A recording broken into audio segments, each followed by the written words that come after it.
मैं अपनी पार्टी के संगठन और पार्टी के बहराइच के नेताओं का धन्यवाद देता हूं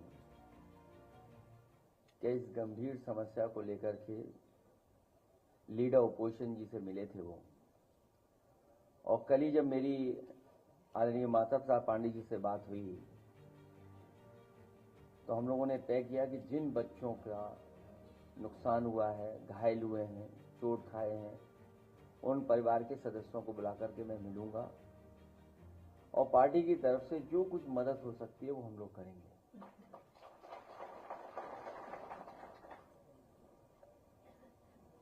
जब से भारतीय जनता पार्टी की सरकार उत्तर प्रदेश में बनी है, जानवरों का आतंक हर जगह देखने को मिल रहा है,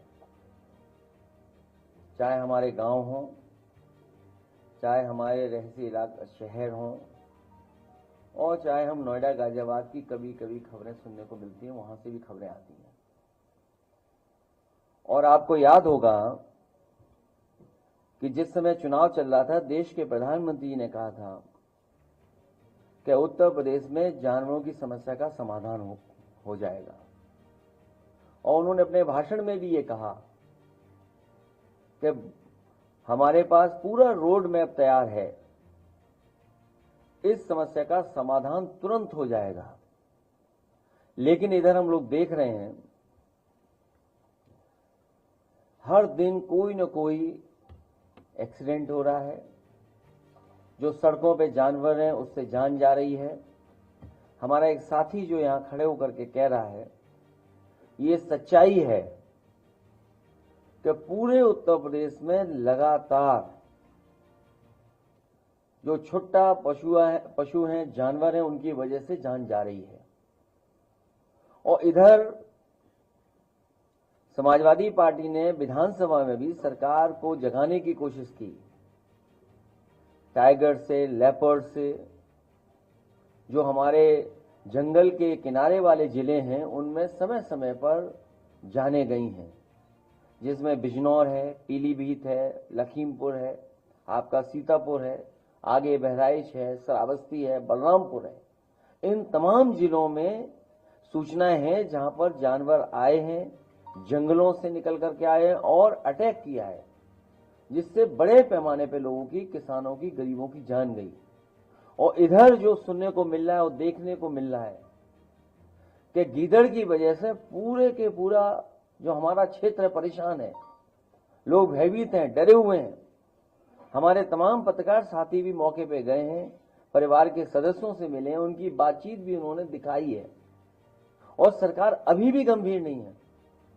कभी सरकार ड्रोन उड़ाती है, कभी मुख्यमंत्री जी गोदी में बच्चे लेकर के ये साबित करने की कोशिश करते हैं कि सब बच्चे सुरक्षित हैं और हमने मदद कर दी है।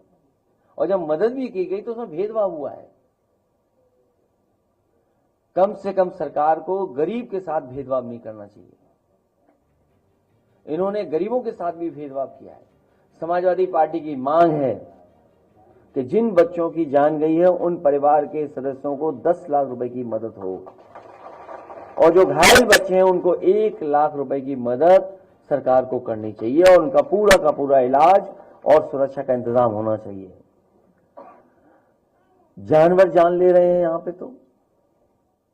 और जिन्होंने, जैसा मैंने पहले कहा कि जिन्होंने जानवर की समस्या को खत्म करने के लिए बड़े बड़े वादे किए थे, उन लोगों की जवाबदेही निश्चित होनी चाहिए और वादा खिलाफी पर सवाल भी उठने चाहिए। जानवरों की समस्या से निपटने के लिए एक एसटीएफ बनानी चाहिए, और या फिर गीदड़ की समस्या का समाधान के लिए ये भी केस एसटीएफ को ट्रांसफर कर देना चाहिए। जो लोग देखते ही कहते हैं ठोक दो, कम से कम उस एसटीएफ को ये नया काम देना चाहिए कि गीदड़ों को भी ठोक दें। जानवरों के इनकाउंटर की जगह उनके रिहायशी जंगलों को अवैध कटाई से रोकने की जरूरत है। और सच्चाई ये है, जब से भारतीय जनता पार्टी की सरकार आई है, बड़े पैमाने पर जंगल की कटाई होना शुरू हुआ है, बड़े पैमाने पर जंगल काटे जा रहे हैं। जानवरों की समस्या से निपटने के लिए बुलडोजरी सोच से उभरना होगा। उन आईएएस अधिकारियों और मंत्रियों में दंडात्मक कार्रवाई होनी चाहिए जिन्हें इन कामों पर तथाकथित रूप से लगाया गया था। अगर आपको याद हो, एक नोडल ऑफिसर तैयार किया गया था। एक नोडल ऑफिसर की जिम्मेदारी थी जानवरों की समस्या का समाधान के लिए। आखिरकार उन नोडल ऑफिसर पे क्या कार्रवाई हो रही है? क्या कोई दंडात्मक कार्रवाई सरकार ने की है कि नहीं किया? ये क्या सरकार करेगी उन पर? इस काम के लिए दिया गया अरबों का फंड कहां गया? क्योंकि वाइल्ड लाइफ मैनेजमेंट पे जो खर्चा होता है या समय समय पे जो सूचना मिलने पर सरकार खर्च करती है, आखिरकार वो अरबों रुपए का क्या हुआ पैसे का? क्या वजह है कि उनके अपने लोगों को बंदूक लेकर के निकलना पड़ रहा है? या हो सकता है कि जिन मंत्री का विभाग है उन्हें भी काम करने का मौका न मिल रहा हो, उन्हें काम करने न दिया जा रहा हो। इसलिए हमें उम्मीद है कि इन भेड़ियों की समस्या का समाधान सरकार जल्दी ढूंढेगी, और अगर इन भेड़ियों को नहीं पकड़ पा रहे हैं तो ठोको नीति के तहत एसटीएफ को भी ये जिम्मेदारी दे दी जाएगी।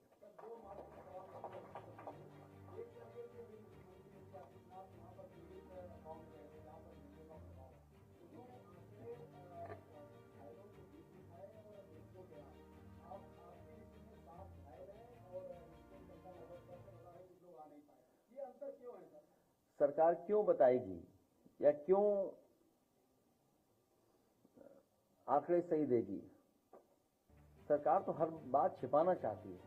अब इन जिलों में बाढ़ है, जितने भी हमारे तराई के क्षेत्र हैं सब में बाढ़ है। सीतापुर में बड़े पैमाने पर बाढ़ है, पीलीभीत में बड़े पैमाने पर नुकसान हुआ है, शाहजहांपुर से लेके जितना इलाका है बाढ़ से प्रभावित हो। गोरखपुर खुद मुख्यमंत्री जी का जिला, वहां पे लोग महीनों से परेशान है बाढ़ के कारण। तो सरकार क्यों सच्चाई बताएगी? सरकार तो हर बात छिपाना चाहती है, और कभी कभी छिपाने के लिए हमारे मीडिया के साथियों का भी सहारा लेते हैं।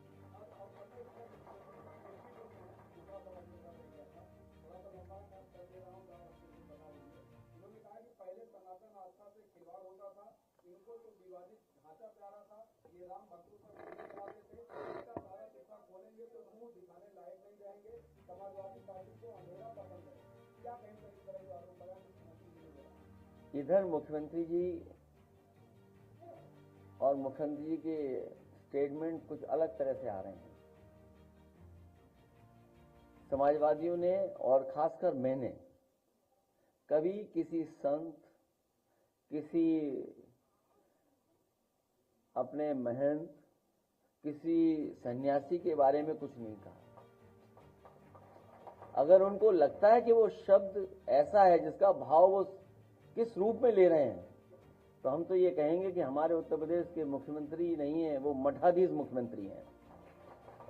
और फिर मठाधीश मुख्यमंत्री से उम्मीद भी क्या करोगे आप? इसी तरह की भाषा की उम्मीद करोगे? और ये एक दिन से नहीं हुआ है।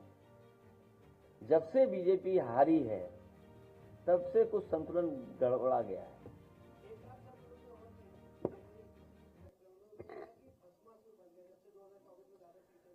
देखिए, जितना हमने पढ़ा है या जितने यहां लोग बैठे हैं जिनको जानकारी होगी, उन्होंने कहा कि सपा और कांग्रेस भस्मासुर हैं।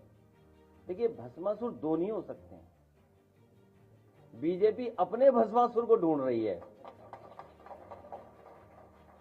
अभी देखिए, हरियाणा हारेंगे, महाराष्ट्र हारेंगे, जहां जहां चुनाव होंगे वहां बीजेपी हारेगी। कम से कम बीजेपी को अपना भस्मासुर तो ढूंढना चाहिए।